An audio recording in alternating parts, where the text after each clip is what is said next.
Sir आपने यह बात तो बहुत सही बताई। शापित घर या जमीन के कुछ लक्षण होते हैं क्या? शापित यानी क्या?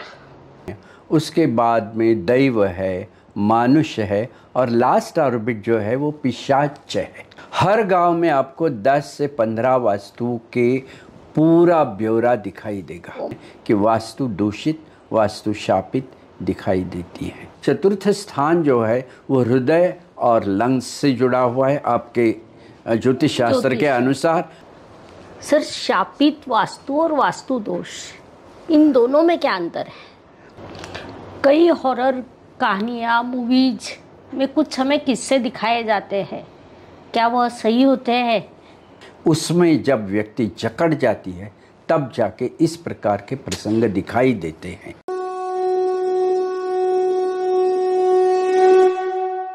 नमस्कार, मेरा जन्म इसी राशि में क्यों हुआ, आपकी यह पसंदीदा सीरीज जो हमारे चैनल पर चली थी और हर वीडियो को आपने पसंद किया, लाइक किया, सब्सक्राइब किया और ढेरों कमेंट्स किए। कमेंट्स के साथ आपके सवाल थे, क्या आप पुनर्जन्म मानते हैं? तो हाँ, हम पुनर्जन्म मानते हैं और इसीलिए हमने यह सीरीज दी थी। उस पर आपका आगे और सवाल था, तो क्या आप आत्मा मानते हैं? हमने कहा हाँ, हम आत्मा मानते हैं, बल्कि हमारी पत्रिकाएं में रवि आत्मा कारक ग्रह है। तो आत्मा है तो क्या प्रेतात्मा भी है क्या? यह कमेंट हमें आपकी ओर से मिला और हम सोचने पर बाध्य हो गए कि हाँ, आपका सवाल सही है। जहाँ भगवान होते हैं वहाँ शैतान भी होते हैं या राक्षस भी होते हैं। तो आत्मा होती है तो प्रेतात्मा होने की संभावना नकारा नहीं जा सकती, हो भी सकती है या नहीं भी हो सकती है। लेकिन इस मामले में हमारे समाज में काफ़ी दिक्कतें हैं, लोगों के मन में डर बैठा हुआ है और हमारी फिल्म इंडस्ट्री ने ये डर और बढ़ा दिया है। तो इसलिए इस बात पर बोलने वाला पर्सन जानकार चाहिए, प्रगल्भ चाहिए, दिग्गज चाहिए, जिसे इस चीज़ का पूरा ज्ञान हो। और इसीलिए हम भारतवर्ष में तज्ञ दिग्गज खोज रहे थे। तो जैसा कि आपके पसंदीदा बीच में हमारा एक वीडियो आया था वास्तुशास्त्र पर। वास्तु तज्ञ श्री नरेंद्र जी सहस्त्रबुद्धे सर, जिन्होंने आपको कुछ उपाय बताए थे वास्तु के और आप लोगों को काफ़ी पसंद भी आए थे, वहाँ यह सब्जेक्ट फिर एक बार सामने आया कि सर क्या शापित वास्तु होती है। इस तरह से यह सब्जेक्ट फिर से एक बार आया और हमें महसूस हुआ कि हाँ, इस सब्जेक्ट पर बोलने का अधिकार रखते हैं वास्तु तज्ञ श्री नरेंद्र जी सहस्त्रबुद्धे सर। उनकी मैं अलग से पहचान कर दूँ ये ज़रूरी नहीं। आज वो हमारे बीच उपस्थित हुए हैं। मैं सबसे पहले उनका स्वागत करती हूँ। सर आपका बहुत बहुत स्वागत। सर कई वास्तुओं के बारे में समाज में चर्चा होती है कि यहाँ कुछ तो डरावना है, या उस वास्तु में जो लोग रहते हैं उन्हें बुरे सपने आना, लोग हमेशा बीमार रहना, या अक्सर ऐसा होता है। इसके पीछे क्या कारण है? ऐसे हैं, हर वास्तु के ऑर्बिट्स दिए गए हैं पारंपरिक शास्त्र में। जैसे आपको मालूम है कि सेंट्रल जोन है जिसको ब्रह्मा कहते हैं, उसके बाद में दैव है, मानुष्य है और लास्ट ऑर्बिट जो है वो पिशाच है। ओके। और जो पिशाच ऑर्बिट है वो विक्षेप देवताओं से जुड़े हुए हैं। तो विक्षेप का मतलब ही ऐसा है कि कुछ न कुछ बीच में गड़बड़ करने वाली शक्ति या ऊर्जा। इस प्रकार से अगर आप देखते हैं तो उत्तर में फिलीपींस हैं, दक्षिण में विकट है, पूर्व में स्कंद हैं, पश्चिम में जम्बूक हैं, नैऋत्य में पूतना है। पूतना का मतलब पूतना, वो संतति होने नहीं देती, दैट इज ना, पूतना, इस प्रकार से हैं। दूसरी पाप राक्षसी है, जैसे अग्नेय में देखते हैं तो विदारी हैं, चरकी है ईशान्य में। तो इस प्रकार से ये जो कोश हैं ऊर्जा के, ये जो ऊर्जा के कोश हैं उसी को हम पिशाच या वटेवर अलग अलग योनियों से हम जोड़ सकते हैं। और इसी प्रकार से योनियों के नाम वास्तु पुरुष मंडल में भी आते हैं, जैसे असुर हैं जी, उसके बाद शोष है, पाप राक्षसी है, और कहते हैं तो इनको कंट्रोल करने वाला रुद्र भी वहाँ पर है, और गंधर्व है, यम है, पितृ है। तो ये सब जो नाम जुड़े हुए हैं वो कोई नाम खाली नहीं है, वो झोन से जुड़ी हुई ऊर्जा के वो नाम हैं। इसीलिए जहाँ पॉजिटिव है वहाँ निगेटिव होना तो है ही। इसीलिए आपको पिशाच ये संज्ञा कितनी भी मॉडर्न लोगों को बुरी लगे, लेकिन उसका अस्तित्व रहता है। सर आपने यह बात तो बहुत सही बताई। शापित घर या जमीन के कुछ लक्षण होते हैं क्या? शापित यानी क्या? ऐसा है, आप आजकल नेट है, नेट पर कोई भी गांव का नाम डाल दीजिए जी, और उसमें आप लिख दीजिए हॉन्टेड वास्तु जी। हर गांव में आपको 10 से 15 वास्तु के पूरा ब्यौरा दिखाई देगा। Oh my God. आप कहाँ रहती है? जलगांव। जलगांव डालो, उसमें haunted houses Jalgaon, you will get 10, 12, 15 vastu के आपको उसमें एड्रेसेस और फोटो वगैरह सब भी मिलते हैं। उससे जुड़ी हुई घटनाएं भी कहीं कहीं नमूद की गई है। तो इस प्रकार से जब हमने इसमें अध्ययन किया, न्यूयॉर्क, न्यू जर्सी जैसी, मिनियापोलिस जैसी, बॉस्टन, हर जगह पर मैं जहाँ जहाँ जाता हूँ वहाँ पर ये डाल देता हूँ कि वहाँ पर शास्त्र की सत्यता है। ये हम समझ जाते हैं कि अगर आप देखते हो तो ये सब वास्तुओं में आग्नेय, दक्षिण, नैऋत्य, पश्चिम और वायव्य दिशा के प्रवाहों का एक ऐसा अजब मेल दिखाई देता है कि वो ऊर्जा से आपको पता चलेगा कि ऊर्जा का बहाव जो है वो थम गया है, स्तंभन हो गया है। जहाँ जहाँ ऊर्जा का स्तंभन होता है वहाँ वहाँ कॉन्शियसनेस थम जाता है। जिसको हम कॉन्शियसनेस कहते हैं उसी को गौतम बुद्ध, भगवान बुद्ध ने चेतना करके नाम दिया है। अच्छा। तो चेतना का जो प्रवाह है, कॉन्शियसनेस जो है, आपका मन यानी कॉन्शियसनेस है नहीं, आपकी बुद्धि यानी कॉन्शियसनेस है नहीं। कॉन्शियसनेस एक कॉम्प्रिहेंसिव है, बहुव्यापक है, असीम है, और उसी को हम चेतना नाम से कहते हैं। तो ये जो प्रवाह ऊर्जा का है, ये जो चेतना का जो प्रवाह है, वो प्रवाह का जब स्तंभन हो जाता है तो वो स्तंभित ऊर्जा को ही हम पिशाच कहते हैं, हम असुर कहते हैं, यम कह सकते हैं, गंधर्व है, भृंगराज है, पितृ है। ये जो अलग अलग देवताओं के नाम वास्तु पुरुष मंडल में दिए हुए हैं, वहाँ पर ये ऊर्जा का स्तंभन रहता है। तब वो देवता वहाँ पर एक नेगेटिव ऊर्जा के तहत प्रकट हो जाती है, और वो जो है, वो जो ऑक्यूपेंट्स भवन के रहते हैं उनको वो ग्रसित कर देती है। अच्छा। और फिर हम कहते हैं कि अरे इसको पिशाच लग गया, इसको ये गया। आजकल जैसे साइकियाट्री में भी अगर आप देखते हैं तो साइकियाट्री में क्या कंक्लूजन क्या है, तो जो कोई ब्रेन की वेव्स हैं, थीटा वेव है, बीटा है, गामा है, ये जो अलग अलग प्रकार आज के मॉडर्न साइंस में दिए हुए हैं, तो अगर कोई पिशाच ग्रसित व्यक्ति है तो उसमें वो थीटा प्रवाहों की कमी दिखाई देती है।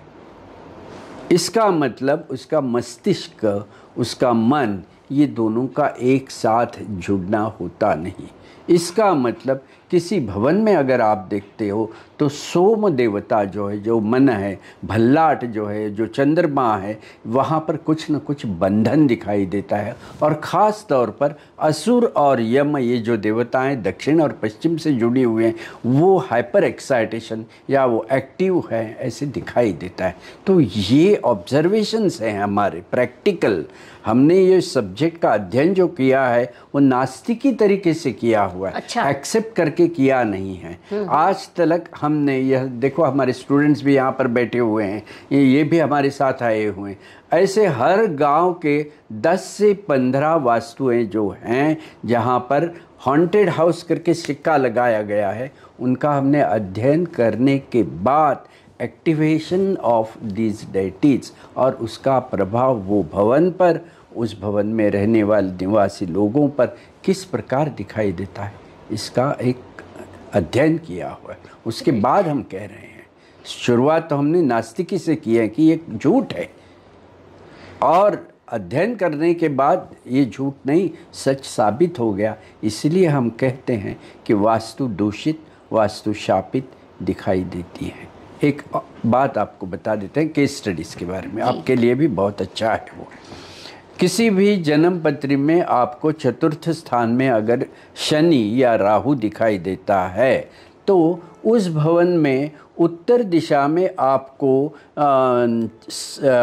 ख़ास तौर पर टॉयलेट्स या स्टेयरकेस का बंधन दिखाई देगा, पृथ्वी तत्व और जड़त्व दिखाई देगा। अच्छा। और जहाँ जहाँ ये उत्तर दिशा जो है, जो स्त्री तत्व से जुड़ी हुई है, यीन से जुड़ी हुई है, स्त्री तत्व से मतलब उनके ऋतु से जुड़ी हुई है, हार्मोनल साइकिल से जुड़ी हुई है, तो जहाँ जहाँ उत्तर में आपको ये कठिनाई महसूस होगी, पृथ्वी तत्व, जड़त्व, गुरुत्व दिखाई देगा, वहाँ पर स्त्रियों में विशेष तौर पर एलर्जीज और कैंसर दिखाई देते हैं। तो चतुर्थ स्थान जो है वो हृदय और लंग्स से जुड़ा हुआ है आपके ज्योतिष शास्त्र के अनुसार, और वही ज्योतिष शास्त्र की नैसर्गिक कुंडली आप वास्तु पर उसका आरेखन करते हो तो वही चतुर्थ स्थान में सोम है, वही चतुर्थ स्थान में भल्लाट है, मतलब आपके इसमें स्वगृह चंद्रमा का भी है।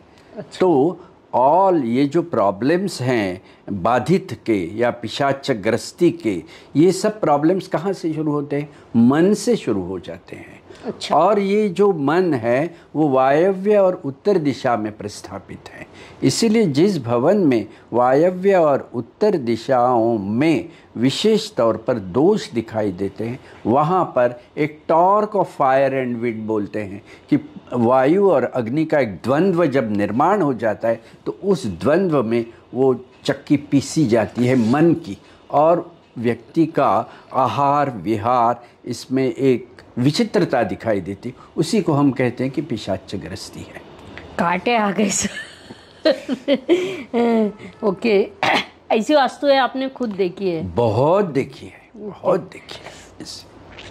हमारा वास्तुशास्त्र काफ़ी पुराना है, प्राचीन ग्रंथों में वास्तुशास्त्र है। अग्नि पुराण, मत्स्य पुराण, अथर्ववेद, इससे पूरे पूरे संदर्भ पाए जाते हैं वास्तु दोष को भी। हाँ, पिशाच, ये जो विधियाँ मैंने कही है आपको कि मानुष है, मानुष कहाँ है? एक साइड को पिशाच है, एक साइड को दैव है, ये दोनों के बीच में है, मतलब आधि दैविक, आधि भौतिक और आध्यात्मिक, ये तीन स्तर है ना। तो उसमें आधि भौतिक जो है पृथ्वी तत्व है, पृथ्वी तत्व है मतलब पृथ्वी तत्व पाताल से भी जुड़ा हुआ है, मतलब वहाँ पर पाताल है, पृथ्वी तत्व है, आकाश तत्व है, और बीच में सैंडविच किया हुआ मनुष्य है। अच्छा। इसीलिए जब भी एक्टिवेशन जो है वो पिशाच करके जो प्रभाग भवन में या वास्तु में रहता है, वो जब एक्टिवेशन हो जाता है तो ऑटोमेटिकली दैव की शक्ति कम गिरती है, और ऐसे में मन का वो पूरा चलन बिगड़ जाता है। और ये हमने हजारों के स्टडीज़ में आज तक देखा है। हमारे पास कंसल्टेशन के लिए लोग जब आते हैं तब ऐसी एक भी वास्तु हमने देखी नहीं कि जहाँ पर उत्तर ईशान्य पूर्व प्रवाहित है और दक्षिण नैऋत्य पश्चिम में पृथ्वी तत्व, जड़त्व और गुरुत्व है, और फिर भी उसको तकलीफ है। अच्छा, ऐसा एक भी केस स्टडी। जो भी आता है कंसल्टेशन के लिए वो दो प्रकार के लोग रहते हैं। एक तो टॉप फ्लोर के लोग रहते हैं, क्योंकि टॉप फ्लोर बहुत तपता है, तो भवन से जुड़ा हुआ जो सौर संदर्भ इसको कहते हैं। सौर क्या है? सूर्य है। सूर्य क्या है? आत्मा है। अभी आपने कह दिया। तो आत्मा का और मन का जो रिलेशनशिप है जब बिगड़ जाता है उसी को विपरीत सौर संदर्भ कहते हैं। और जब आत्मा से मन दूर जाता है तो वो कहाँ जाता है? तो पिशाच से जुड़ जाता है। इस प्रकार से थियोरेटिकली इसका एक आंसर है, और प्रैक्टिकली तो हर रोज हम देखते ही हैं। ऐसा वो शास्त्र है। शापित दोष कितने प्रकार के होते हैं? शापित ऐसे हैं, उत्तर दिशा में और वायव्य में अगर दोष हैं तो वो दोष स्त्री तत्वों में दिखाई देता ओके। है। आग्नेय और दक्षिण में अगर दोष हैं तो वो दोष विशेषतः अपमृत्यु के तौर पर संतति से जुड़ा हुआ दिखाई देता है। जैसे हमारे यहाँ तिलक टैंक है ना, तिलक टैंक है, स्विमिंग पूल है, अच्छा। उसके बाजू में कोई बिल्डिंग है, तो वो बिल्डिंग के अगर आप देखते हो तो नैऋत्य में बहुत बड़ा वो डिप्रेशन आ जाता है। और वहीं पर एक रहने वाले थे, हमारे ही आर्किटेक्ट थे, वो तो उसको ईस्ट वेस्ट लंबाई थी भवन को, तो उसमें भी विपरीत सौर संदर्भ है। नैऋत्य में जब इतना बड़ा पानी और डिप्रेशन रहता है तो एक्टिवेशन ऑफ राहु रहता है। राहु का मतलब क्या है? एक धुआं है। धुआं का मतलब क्या है? एक प्रकार से शैडो एलिमेंट है, और शैडो का मतलब ही पिशाच है।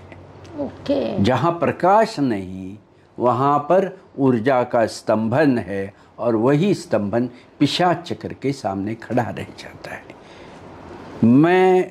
मुझे इसमें सेंसिटिविटी क्यों आ गई? जब मैंने सुदर्शन क्रिया श्री श्री रविशंकर जी का है वो कोर्स करने के बाद 40 दिन लगातार जब मैंने क्रिया रोज कर दी, तो उसके बाद में मुझ में ये सेंसिटिविटी आ गई कि वो कुछ एक 2 डायमेंशनल ऐसे फिगर्स बोलते हैं, एक पेपर जैसी ऐसी एक क्षण में दिखाई देती है, वो भी ऐसी जगहों पर दिखाई देती है। ये सेंसिटिविटी जो है, ये सेंसिटिविटी वो सुदर्शन क्रिया करने के बाद मुझे प्राप्त हो गई। मतलब तुम्हारा जो ब्रेथ है, that breath count can catch those sensitivities, ऐसा वो शास्त्र कहता है। अपने अनुभव किया है? करते हैं, हर रोज करते हैं। ये दोष हम विज्ञान के आधार पर साबित कर सकते हैं क्या? कर सकते हैं। जैसे मैंने 10 घर समझो देखे कि जहाँ पर सेंटर ऑफ द नॉर्थ में स्टेयरकेस हैं, सेंटर ऑफ द नॉर्थ के 2 बाजू में टॉयलेट्स हैं, ऐसे 10 भवन हम चुनते हैं। तो उसमें से 3 लेडीज एट दैट मोमेंट उनको हर प्रकार के allergies, lungs and breast cancer, इसमें से कुछ न कुछ जरूर दिखाई देगा। मतलब बाकी के जो 7 है जो अभी दिखाई नहीं दे रहे, लेकिन जब ट्रांजिट उनका बिगड़ जाएगा, दशा जब बिगड़ जाएगी, तो सबसे पहले उनको वो पकड़ देगा। तो ये जो सीक्वेंस है जिसको हम ग्रह, तत्व, देवता, देवता यहाँ पर देवता भी हो सकती है, असुर भी हो सकता है, गंधर्व हो सकता है, यम हो सकता है, पितृ हो सकता है। नैऋत्य कोण जो है उस वहाँ पर जब निर्बल पृथ्वी तत्व रहता है तो वहीं से सप्त पाताल का रास्ता शुरू हो जाता है। और सप्त पाताल मतलब क्या है? यही सब योनियाँ उससे पारंपरिक शास्त्र में देखें, पुराण में देखें, वेदों में देखें, तो उसके संदर्भ देवताओं के और पिशाच के ठीक ठीक से दिए हुए, और वो पारंपरिक वैदिक वास्तुशास्त्र में ठीक ठीक से आपको दिखाई देंगे। सर, शापित वास्तु और वास्तु दोष, इन दोनों में क्या अंतर है? कोई अंतर नहीं। जहाँ वास्तु दोष हैं वहीं पर वो वास्तु को शापित वास्तु करके स्टैम्प किया जाता है।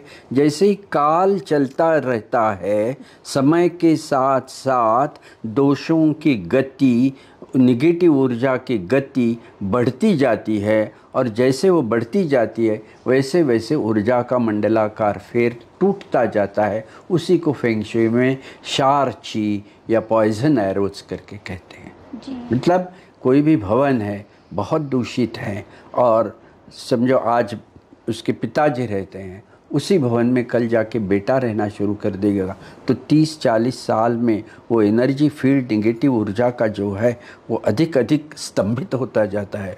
तो उसके पुत्र का जो काल रहता है, नेक्स्ट टाइम पीरियड रहता है, आयुष्य रहता है, उसमें और कठिनाइयाँ उसको महसूस हो जाती है। अच्छा। जितनी कठिनाइयाँ दूषित वस्तु के कारण पिता ने सहन नहीं की, उससे ज़्यादा इंटेंस गति से पुत्र को सहना पड़ता है।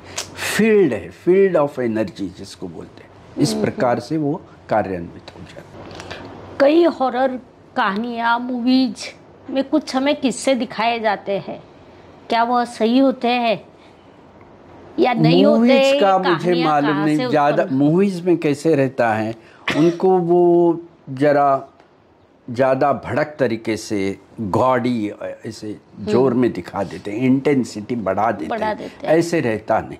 अच्छा। कुछ कुछ हैं एग्जाम्पल्स।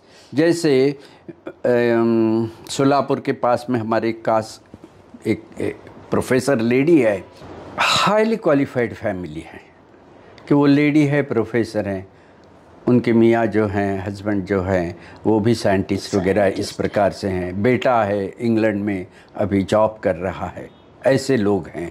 और उनके भवन में आप देखते हो तो पूर्णतः पश्चिम दिशा खुली है और सी ओपनिंग टू वेस्ट, इस तरीके की, जिसको ध्वंस ऐसे पारंपरिक शास्त्र में कहते हैं, उस प्रकार का आकार प्रकार है। और नैऋत्य में कुआं है।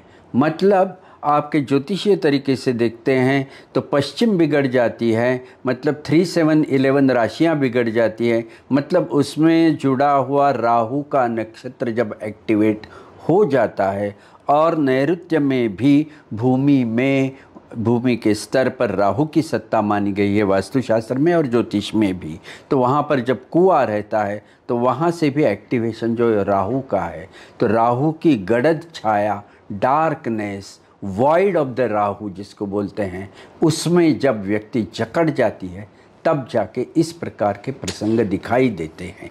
और वो वीडियो मेरे पास हैं वो लेडी का, मैं आपको बाद में दिखा दूंगा। यू विल गेट शॉक्ड किस प्रकार से वो उसका स्पंदन और बिगड़ा हुआ ये दिखाई देता है। मतलब ऐसे घरों में कुछ बदलाव या सुझावों से बदलाव हुए हैं, हो पाए हैं? खाली बदलाव करने से उसमें कुछ होगा नहीं जी। सालों साल व्यक्ति जब उसमें रहता है तब उसका पूरा अंतरावकाश जो है वो प्रदूषित हो जाता है। इसीलिए उनको अगर आप कुछ न कुछ प्रकार से प्राणायाम से या सुदर्शन क्रिया जैसी एक दिव्य क्रिया से जोड़ देते हो, किसी सद्गुरु जिसको आध्यात्मिक मास्टर्स अथॉरिटीज़ रहती उनके विशेष तौर पर आशीर्वाद अगर उनको दिए मिल जाते हैं और वास्तु में भी चेंजेस करते हैं तो फिर उसमें चेंज हो जाएगा। क्योंकि बिगड़ा हुआ अंतरावकाश का मतलब है कि आधिदैविक बिगड़ गया है। आधिदैविक क्या है? तो आपके पुरखों से जुड़े हुए जो पितृकोश हैं और आगे चलने वाले भगवान वगैरह दिव्य योनीज जो हैं, ऋषिगण हैं, उनसे जुड़े हुए तुम हो। तो जब तुम्हारा मुख जो पिशाच की तरफ रहता है वो घुमाना, वो खाली वास्तु का काम नहीं है। उसके लिए किसी सत्पुरुष का विशेष आशीर्वाद या वैदिक कुछ पौराणिक क्रिया रहती हैं, जैसे नाथ पंथ की कुछ क्रिया है जो हमने सीखी हुई है कि वैसे एक 9 नारियल का एक विधि है वो किए, या वास्तु में तंत्र से जुड़ा हुआ जो प्रकार की शिखा शुद्धि अगर कर देते हैं तो उसका प्रभाव धीरे धीरे धीरे कम हो जाएगा। लेकिन इमीडिएटली कोई बदल होना बहुत मुश्किल है, ये भी बताना ज़रूरी है। क्योंकि गए 35 सालों में ऐसे केसेस पर हमने बहुत रिसर्च किया है और परिणामतः ऐसे दिखाई दिया है खाली वास्तु चेंज करने से इमीडिएटली उसका रिजल्ट मिलेगा नहीं। ये बिगड़ा हुआ सालों साल का जो हिसाब है वो करेक्ट करने के लिए कम से कम 2-3 साल तो लग जाएंगे और फिर से वही तरीके से परफेक्शन उसमें मिलेगा ऐसे लगता नहीं। जैसे हम कहते हैं ना, एक दफ़ा दूध का अगर दही बन गया तो दही का फिर से दूध बनने की प्रक्रिया नहीं होगी, क्योंकि गया हुआ काल वापस आता नहीं। तो वो जो स्ट्रोक्स हैं निगेटिव ऊर्जा के, वो जो पॉइजन एरोस फेंग शुई में बोलते हैं, उससे जो हानि हो जाती है वो बढ़ती उम्र के साथ फिर से प्राप्त करना बहुत मुश्किल हो जाता है।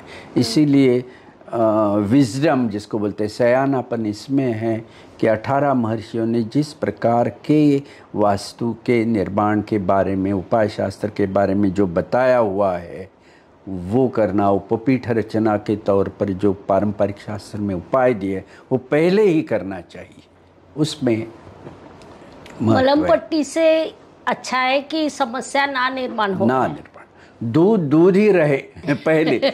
इसके लिए जो करना आवश्यक है वो करे। नास्तिक की तरीके से उस पर पूरा विश्वास न करके फिर हानि होने के बाद, कैंसर हो जाने के बाद रेडिएशन का क्या मतलब है, या काट छोट का क्या मतलब है? कुछ मतलब नहीं उसमें। आपने अपनी ज़िंदगी में काफ़ी अनुभव लिए है, काफ़ी लोगों से आपके कांटेक्ट आए हैं, तो कभी किसी पेशेंट के लिए आपने मनोचिकित्सक की सहायता ली क्या? ज़्यादातर सत्पुरुष जो है ना जी। वो इसमें हाथ डालते नहीं। ओके। वो बोलते हैं उसकी कर्म गति है, उसके मुताबिक उसको भुगतना पड़ेगा, उनको खाली बोल दो। कई कई बोल देते हैं, जैसे गाणगापुर में दर्शन को जाओ दत्तात्रेय भगवान के, इस प्रकार से ज़्यादातर लोग टाल देते हैं। ये दिखाई दिया है। वो अदृष्ट में, अज्ञात में ज़्यादा हाथ डालना पसंद करते नहीं। करनी बाधा, नज़र बाधा, ये जो सब आप कह रहे हैं ना, वो सब निगेटिव ऊर्जा से जुड़े हुए हैं। जिस भवन में आग्नेय दिशा में हर रोज़ अग्निहोत्र किया जाता है, मैजिक मिक्सचर जलाया जाता है, और दक्षिण नैऋत्य पश्चिम दिशाओं में प्रबल पृथ्वी तत्व प्रतिष्ठित है, तो ऐसे भवन में इस प्रकार से बाधा और करने का कोई अनुभव नहीं होगा। क्योंकि आफ्टर ऑल ये वो भी जो है वो तंत्र है, और वास्तु को पारंपरिक भाषा में कहा गया है कि वास्तु तंत्रे महातंत्रे शिवशक्ति समोदये। इस प्रकार से वास्तुशास्त्र की व्याख्या कामिका आगम ने दी है कि जिसमें शिव और शक्ति, मतलब वास्तुशास्त्र में एलिमेंट एंड एनर्जी, तत्व और ऊर्जा, ये दोनों का समोदय, इक्वल इम्पॉर्टेंस पारंपरिक वास्तुशास्त्र में दिया है, इसीलिए उसको महातंत्र कहा गया है। आप देखते हैं अध्यात्म में जो तंत्र से जुड़े हुए हैं, जैसे तारापीठ हैं या काली पीठ है, इसमें ज़्यादातर लोग शक्ति के पीछे रहते हैं, है ना। दूसरे आध्यात्मिक लोग जो हैं वो शिव शिव करते रहते हैं, लेकिन शिव और शक्ति दोनों का समायोजन या दोनों का समत्व से उपयोजन करना, ये जो है ये खाली एक वास्तुशास्त्र में है। इसलिए डेफिनेशन ही करते वक्त ऐसे किया है कि वास्तुतंत्र महातंत्र। क्यों? शिव शक्ति समोदय, समान उदय शिव और शक्ति तत्वों का उसमें सम्मिलित 18 महर्षियों ने किया हुआ है। इसलिए जिस भवन में ये 18 महर्षियों का आशीर्वाद प्राप्त रहता है, उसमें इस प्रकार की कोई बाधा अनुभव होती नहीं। ये भी मेरा गए 35 सालों का अनुभव है। ग्रेट। सर, ये सब तो सही है, लेकिन कुछ जो सामान्य लोग हैं वो वास्तुशास्त्र नहीं कर पाते, उनकी अपनी मर्यादाएं हैं। नहीं, ऐसे मर्यादा कुछ नहीं है। अच्छा। समझो, एक गरीब घर में जो विद्यार्थी है वो पश्चिम की तरफ मुंह करके अध्ययन कर रहा है, समझो। तो पश्चिम में ध्वंस है, ऊर्जा का प्रभाव, या पश्चिम में असुर है, वरुण भी है लेकिन पश्चिम में असुर है, उसका प्रभाव है, जम्बूक है, उसका प्रभाव, सिंकिंग डायरेक्शन है वो, इजंट इट। सूर्य का हर रोज अस्त वहाँ पर होता है, और अमावस को चंद्रमा का भी अस्त पश्चिम में ही होता है। मतलब जीव और शिव ये दोनों की अस्त दिशा एक तरीके से पश्चिम है। तो अस्त दिशा की तरफ मुंह करके पढ़ने वाला जो बच्चा रहेगा वो अच्छे से अच्छे महल में या पैलेशियल हाउस में रहे या किसी स्लम में रहे, झोपड़ी में रहे, उसको अच्छा गुण मिलेगा नहीं। तो खाली उसको पूर्व की तरफ मुंह करके बैठे या उत्तर की तरफ मुंह करके बैठे, इसमें कौन सा शास्त्र है? सिंपल है, हाँ, है ना। कि एक बड़ा पत्थर ले लो, वो तो गरीब से गरीब को भी मिलता है, और उसका थोड़ा ऑयल डाल दो और उसको पश्चिम में रख दो या गाड़ दो, तो उससे पश्चिम में प्रबल पृथ्वी तत्व प्रतिष्ठित होता है। तो वहाँ की जो सिंकिंग एनर्जीज, जिसको बोलते हैं सिंकिंग स्ट्रीम्स बोलते हैं, वो पूरी पृथ्वी तत्व में विसर्जित हो जाएगी। उस भवन में धी, धृति और स्मृति का राज रहेगा, जिसमें इंद्र, रवि और सत्य और अर्यमा जो पूर्व दिशा का देवता वृंद है उसका राज रहेगा। तो ऐसे भवन में तो विद्या प्राप्त होगी ही होगी, क्योंकि वहाँ पर पूर्व के प्रवाहों में सरस्वती है। ऐसे सप्तशती में पूर्वामत्र सरस्वतीम अनुभजे शुंभादि दैत्यार्दिनीम, ऐसे कहते हैं। मतलब शुंभ और अशुंभ मतलब क्या है, संशय बुद्धि जो है वो संशय बुद्धि से निकल जाएगा। इस प्रकार से पूर्व का महत्व पारंपरिक शास्त्र में दिया है। गरीब हो श्रीमंत हो, पूर्व की तरफ मुंह करके बैठे और अध्ययन करे, इसमें तो कोई प्रॉब्लम नहीं। सही है, इसके लिए कोई वास्तुशास्त्र की जरूरत नहीं, ज्ञान होना चाहिए। ज्ञान होना चाहिए। जैसे सा विद्या या विमुक्तये क्यों नहीं ज्ञानेन सदृशम पवित्रम इह विद्यते, भगवद गीता ने कहा है। भगवद गीता ने कहा है। पुराने जमाने में दादी जी के नुस्खे हुआ करते थे, वास्तुशास्त्र भी लोगों को पता था। बीच के समय में हम लोग भूल गए हैं, लेकिन मैं चाहूंगी आज हर घर में बच्चों ने वास्तुशास्त्र भी पढ़ना चाहिए, हर घर में ज्योतिष पढ़ना चाहिए। अभी आप यूनिवर्सिटी कुछ कर रही हैं ना? हाँ जी, उसमें आप सिखाइए, हम सिखाएंगे जब तक हैं तब तक। हाँ बिल्कुल, हाँ। आपका स्वागत रहेगा। और इसीलिए अभी 3 घंटे के हम शिविर ले रहे हैं ना वास्तु के, हाँ। कि जिसमें कम से कम फीस में 3 घंटे में हम ऐसे 5 शिविर कर रहे हैं ना जी, उसमें हम सिखा देंगे ये सब। हाँ, आज ही सर से बात हुई, मैंने कहा सर सामान्य लोगों को लिए वास्तु के कुछ हम कोर्स ले सकते हैं क्या, क्योंकि होता क्या है ना, वास्तु कोर्स की फीस काफ़ी बड़ी होती है। तो सर ने कहा हाँ तुम्हारे चैनल के स्टूडेंट्स के लिए हम करेंगे। तो सर ने आज ही कमिट किया है। आप लोग भी कमेंट सेक्शन भर दीजिए ताकि सर को जल्दी से जल्दी ऑर्गेनाइज करना पड़े, या हम ऑर्गेनाइज करेंगे, सर को हम इनवाइट करेंगे।